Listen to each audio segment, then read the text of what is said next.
जय जय जय हनुमान गोसाई, कृपा करहूँ गुरुदेव की नाई।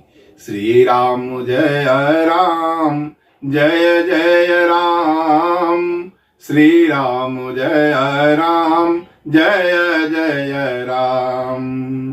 देवाधिदेव भगवान महादेव के चरणों में साष्टांग दंडवत कलि पावना अवतार पूज्यपाद गोस्वामी तुलसीदास जी के चरणों में बार बार वंदन। बहुत ही पावन प्रसंग भगवान श्री राम की अमृतमयी कथा, जिसमें माल्यवंत जो रावण के माता के पिता अर्थात नाना हैं, वह भगवान श्री राम के ऐश्वर्य को बता करके रावण को समझाने का प्रयत्न करते हैं। और लक्ष्मण जी और मेघनाथ के बीच जो युद्ध प्रसंग और लक्ष्मण जी को शक्ति लगना जैसे प्रसंग पर चर्चा करके मन वाणी को पवित्र करेंगे। श्री राम जय राम, जय जय राम, श्री राम जय राम, जय जय राम। बाली के पुत्र युवराज और भगवान श्री राम जी के दूत अंगद जी लंका में जाकर के दृढ़ता पूर्वक अपने बल का प्रदर्शन करके भगवान राम जी के ऐश्वर्य को बता करके वापस आते हैं। भगवान श्री राम के कमलोच्चरणों को पकड़ करके लंका का सारा समाचार कहते हैं। भगवान श्री राम अपने अनुज लक्ष्मण जी और नल नील अंगद सुग्रीव हनुमान जी के साथ में मंत्रणा करके वहां पर अपने युद्ध की तैयारी के लिए आगे बढ़ते हैं। लंका के चारों दरवाजे पर अपने वानरी सेना को भेजते हैं और वहां युद्ध होता है। वानर जय श्री राम का घोष करके भगवान के कृपा दृष्टि के अत्यंत प्रबल हैं, बलवान हैं और बड़े बड़े पहाड़ के टुकड़ों को पत्थर को ले लेकर के किले पर फेंकते हैं और फुर्तीला हैं, जोश में हैं और सभी राक्षस को, जितने भी राक्षस हैं सबको मरणासन की स्थिति में ला देते हैं। और यह समाचार जब आगे बढ़ मिलता है रावण को, तो रावण भी भयभीत होता है, क्योंकि उसके किले पर चढ़ करके अंगद जी और हनुमान जी कलश सहित उसके भवन को ढा देते हैं, जिससे रावण भी चिंतित हो जाता है। सारे लंकावासी राक्षस सभी कहते हैं कि दो कपि आए हैं जो सारा उत्पात मचा रहे हैं। और इस तरह से वहां मेघनाथ भी आता है और मेघनाथ बांदरों को भयभीत करने लगता है। और यह समाचार जब हनुमान जी को मिलता है, जो ज्ञानियों में अग्रणी हैं, संपूर्ण गुणों के निधान हैं और अग्नि रूपी अग्नि ज्ञानी नाम अग्रण्य, ज्ञानियों में अग्रण्य, संपूर्ण गुणों के निधान, बानरों के स्वामी हैं, श्री राम जी के भक्त हैं हनुमान जी। जब वहां पहुंचते हैं तो क्रुद्ध होकर के धावा बोल देते हैं और लात का प्रहार करते हैं और उसका रथ और सारथी सब टूट जाता है। दूसरा सारथी मेघनाथ को बैठा करके वापस चला जाता है। और इस तरह युद्ध के समाचार को सारे सचिव जो रावण की सभा में हैं वह बताते हैं कि ऐसे ऐसे सेनापति नाम के जो थे उनका वध हो चुका है, आधी सेना का संहार बानरी सेना ने कर डाला है। और यह सोच करके रावण कहता है अब क्या किया जाए। उनकी सभा में एक श्रेष्ठ मंत्री जो रावण के माता का पिता माल्यवंत जी हैं, वो कहते हैं रावण से कि जब से आपने सीता जी का हरण किया करके लाए हैं, वो जगत जननी माँ जगदम्बा हैं, तब से इतने बड़े बड़े अपशकुन हो रहे हैं कि जिसका वर्णन नहीं किया जा सकता। जब से तुम से इता हरियाणी, असगुन भयहुन जाहि बखानी। वेद पुराण जासु जसु गायो, वेद पुराण जासु जसु गायो, राम विमुख का हो न सुख पायो। वेद और पुराण ऐसा गाते हैं कि जो राम से विमुख हैं उनको शांति कहाँ, उनको विश्राम कहाँ। माल्यवंत जी भगवान श्री राम के ऐश्वर्य को जानते हैं और फिर रावण से कहते हैं कि जिन्होंने जो भगवान श्री राम हिरण्याक्ष भ्राता सहित हिरण्याक्ष और उसके भाई हिरण्यकश्यप का संहार कर डाले, वही भगवान राम के रूप में अवतार लिए हैं। हिरण्याक्ष भ्राता सहित मधुकैटभ बलवान, अजय ही मारे सोई अवतरऊ, कृपा सिंधु भगवान। माल्यवंत कहते हैं हिरण्याक्ष और हिरण्यकश्यप जो भाई थे और मधुकैटभ को भी विष्णु रूप में आकर जिन्होंने संहार किया था, वही भगवान श्री राम के रूप में प्रकट हुए हैं।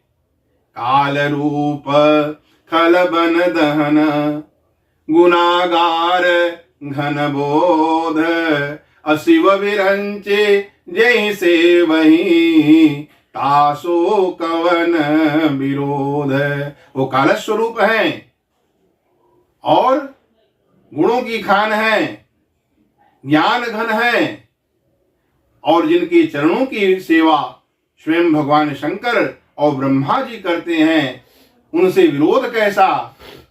और रावण को माल्यवंत समझाते हैं कि मां जगत जननी जानकी जी को, सीता जी को आप दे दीजिए और उनसे वैर त्याग दीजिए। परिहरु भयरु देहु भय देही, अभजहु राम जो परम स्नेही। और जो परम स्नेही है भगवान श्री राम, रावण को माल्यवंत कहते हैं उनके भजन में लग जाइए और सीता जी को दे दीजिए।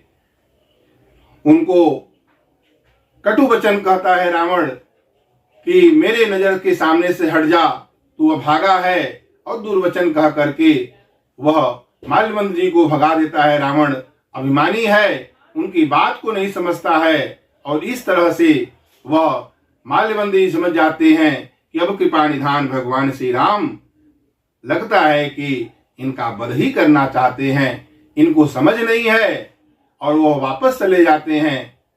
और फिर मेघनाथ उठ करके भरोसा दिलाता है कि अब मैं अधिक क्या कहूं, सुबह देखना मैं जो करामात करूंगा उसे मुंह से कहने की जरूरत नहीं है, प्रत्यक्ष उसको सब देखेंगे। जिससे रावण को भरोसा हुआ, अपनी गोद में बैठा लिया, और इधर चर्चा करते करते सुबह हो गया। और पुनः सुबह जो है पूरी वानरी सेना फिर धावा बोल देता है, किला पर चढ़कर बड़े बड़े पत्थर को वहां पर फेंकते हैं। और जब किले दुर्ग पर तमाम तरह का उत्पात मचना शुरू होता है, फिर राक्षसों को पता चलता है, और वहां मेघनाथ पूरी तैयारी के साथ किले दुर्ग से उतरता है और डंका बजा करके युद्ध में उतर जाता है, और फिर अपने माया बल से अत्यंत संहार करना शुरू कर देता है और प्रतिज्ञा करता है। और 8 वीरों को, जो मेघनाथ जो रावण का पुत्र है, वह 8 वीरों को ललकारता है। कह कौशला धीस दौ भ्राता, धनवी सकल लोक विख्याता, कहनल नील दुविध सो ग्रीवा, कहनल नील दुविध सो ग्रीवा, अंगद हनुमंत बल सेवा। वह कहता है वो 2 जो धनुर्धर हैं, श्रेष्ठ धनुर्धर हैं, पूरे जगत में विख्यात हैं, राम और लक्ष्मण के रूप में हैं, वो कहाँ हैं? नल, नील, द्विविद और सुग्रीव कहाँ हैं? और अंगद और बल की सीमा हनुमान कहाँ हैं? इस तरह 8 वीरों को रावण का पुत्र मेघनाथ ललकारता है। कहा विभीषणु भ्राता द्रोही, और भाई से द्रोह करने वाला भ्रातृद्रोही विभीषण कहा है आज अवश्य उसको मैं हठ पूर्वक उसका वध करूंगा। ऐसा मेघनाथ प्रतिज्ञा करके युद्ध में उतर जाता है और अपने माया के द्वारा अपने बल से और अपना संधान करता है बाण का, और पंख सहित सर्प का समूह बाण के रूप में गिरने लगते हैं। तमाम तरह के जो अनगिनत बानर हैं वह धराशायी होने लगते हैं। खलबली मचने लगती है बानरी सेना में, और यह देख करके हनुमान जी क्रोधित होकर के आगे दौड़ते हैं और एक बड़ा पहाड़ का उपार करके वह उनके ऊपर चलाते हैं, जिससे रथ सारथी तुरग नभ होई।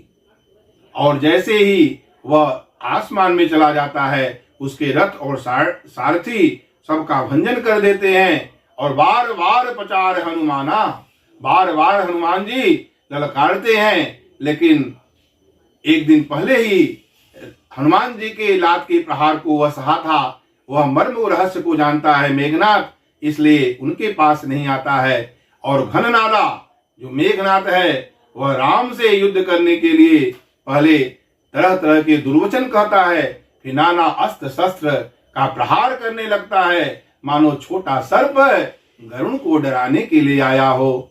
और तमाम अपने माया से वहां सबको करता है। जासु प्रबल माया वश शिव विरंची गण छोट, ताही देखा वही निश्चर निज माया मति खोट। जिसके प्रबल माया के वश में स्वयं भगवान ब्रह्मा और शंकर जी हैं, वह नीच राक्षस है, वह डराने का प्रयत्न करता है और तरह तरह के माया से आकाश से अंगारा, आग का अंगारा का बारिश करता है। पृथ्वी से जलधारा प्रकट होने लगती है।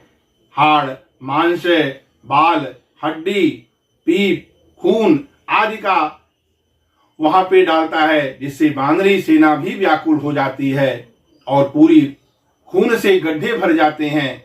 और उसके ऊपर जो धूल है वह इस तरह से शोभित हो रहा है जैसे अंगार के ऊपर राख। और यह देख करके स्वयं लक्ष्मण जी भगवान श्री राम से आदेश लेकर के अंगद और आदि वीरों को साथ लेकर के क्रुद्ध होकर के आगे बढ़ते हैं। कहते हैं कि मैं मेघनाथ से युद्ध करूंगा।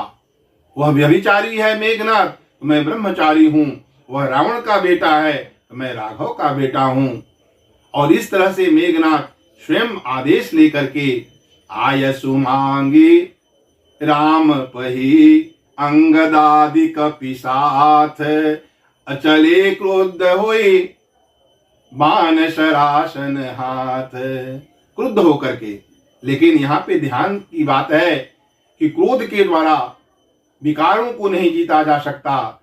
और रावण का पुत्र जो मेघनाथ है, रावण अभिमानी है, मोह का प्रतीक है, तो मेघनाथ काम का प्रतीक है। और काम रूपी विकार को जीतने के लिए बोध की जरूरत है, भगवान के चरण का जरूरत है, आशीर्वाद का जरूरत है।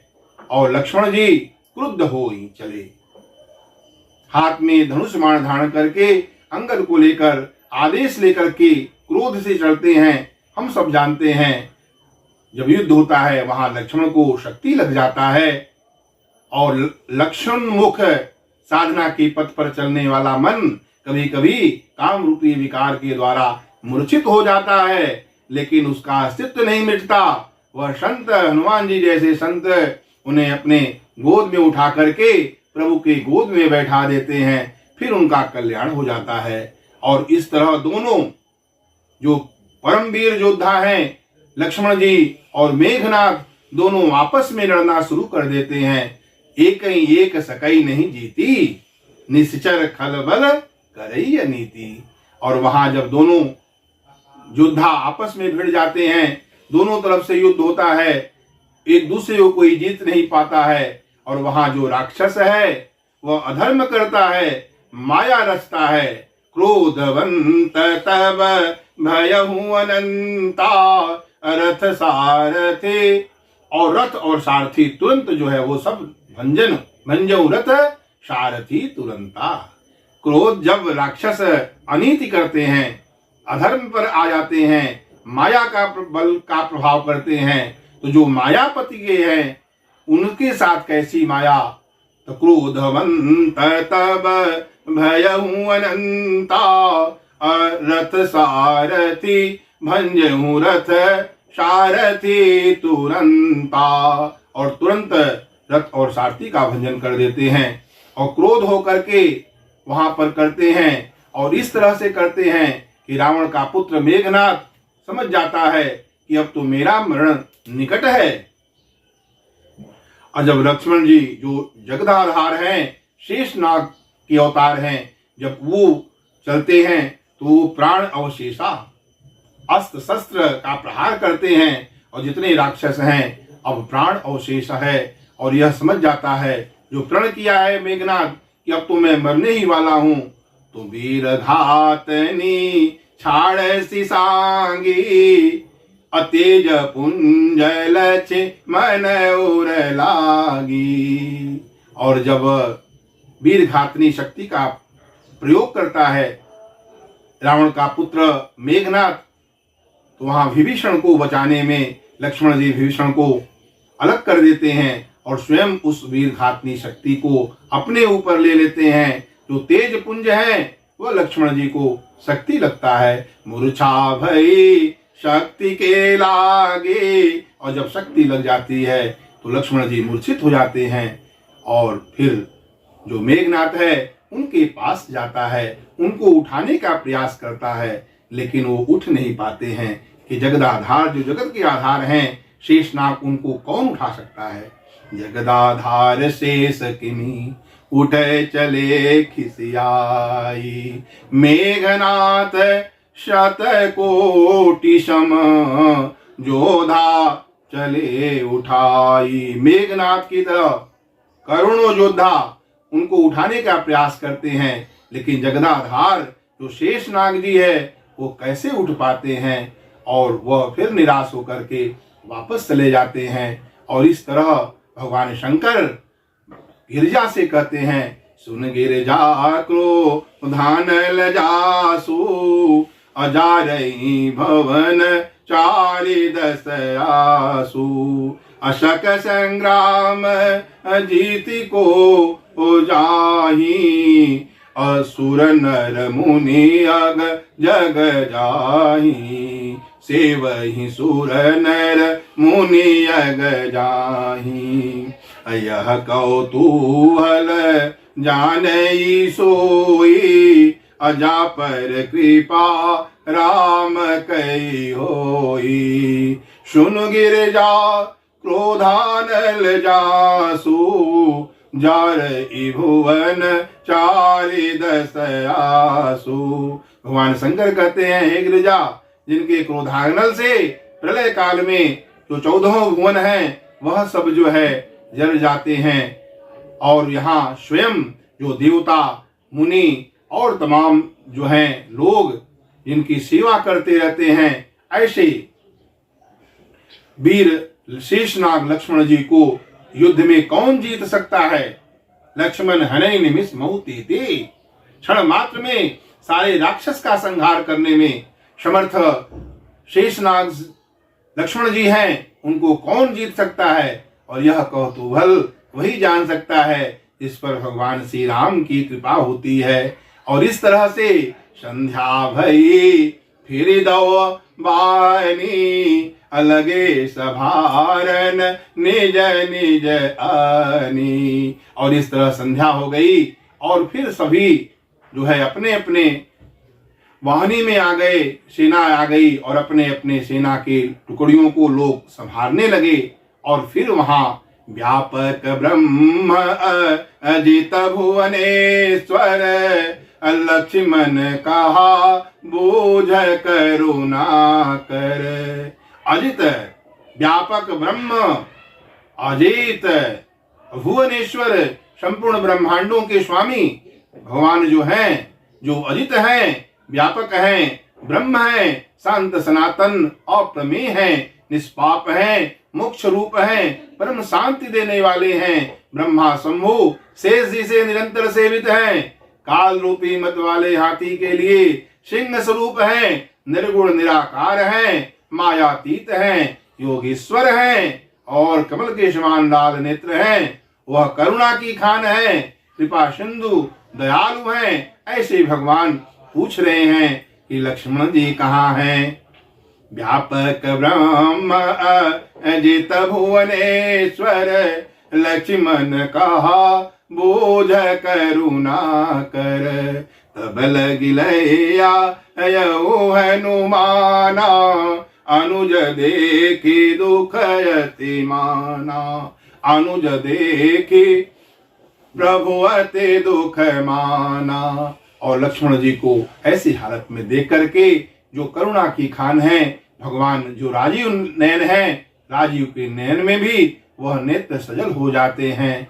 और वहां पर यह है संदेश कि काम के द्वारा, काम रूपी विकार से लक्षणोन्मुख जब मूर्छित होते हैं तो हनुमान जी जैसे संत अपनी गोद में उठा करके भगवान राघव के पास गोद में लाकर रख देते हैं। और वहां पर मंत्रणा होता है।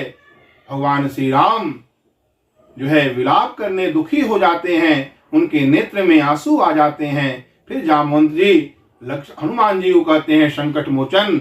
तो संकट मोचन जो हनुमान जी हैं वह सब कुछ देख सकते हैं, लेकिन भगवान श्री राम की आंखों में आंसू नहीं देख सकते।